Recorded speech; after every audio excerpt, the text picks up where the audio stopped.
Hi, got a lot of news for you today. First, the Lincoln Project is out with a new ad that is absolutely amazing. Two, the Green Party let their true intentions out and it's gone mega viral. And then three, Joe Biden smacked down a reporter in a viral moment that I can't wait to show you. But first, let's check out that Lincoln Project ad that I think is going to be a really important message as we head into the final stretch of this election. Heart rate at 130. Blood pressure dropping. We're at 80/50. Peter clamp. We're at 80/50. It didn't need to end this way, Dad. You were so excited to be a grandfather. When you walked me down the aisle, those were happy tears. College, high school, sports. I could always count on you. You were my protector, my hero. You always made me feel safe, loved, like I was the most important person in the world. But it turned out he was more important. The fact that I was able to terminate Roe v. Wade after 50 years of trying. Each one of those abortion bans includes strict legal rules that are designed to be impossible to comply with. How does a mother who is dying in a hospital bed get to a courthouse to prove to a judge that she's dying? You will no longer be thinking about abortion. You knew what he'd do. You knew his politics would end my freedom, my rights.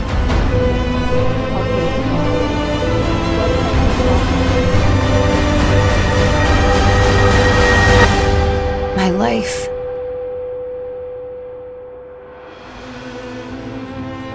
You chose hate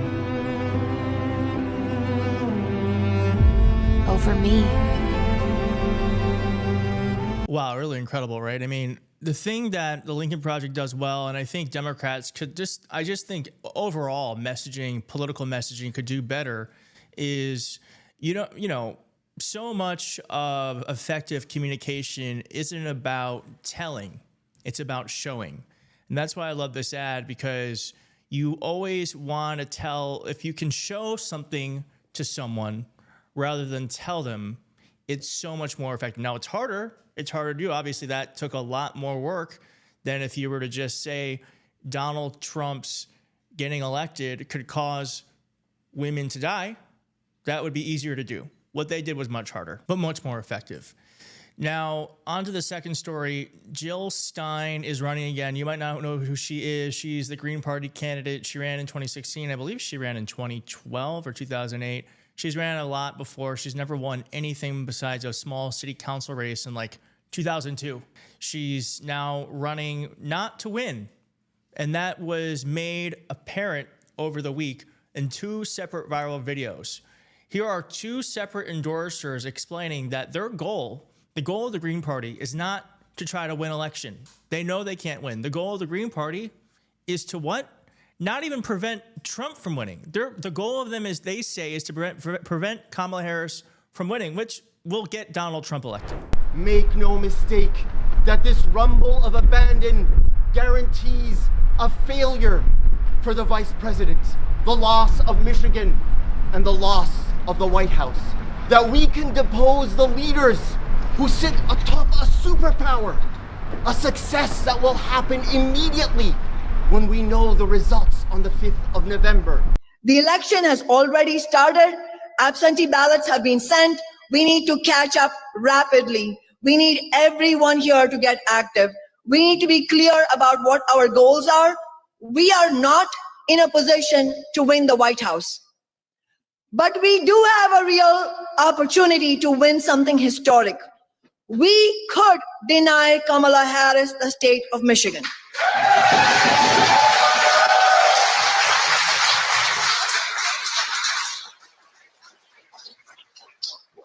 And the polls show that most likely Harris cannot win the election without Michigan. It's just so crazy to me. The whole point, I thought, of running for office is winning. So if you can't win, what are you doing?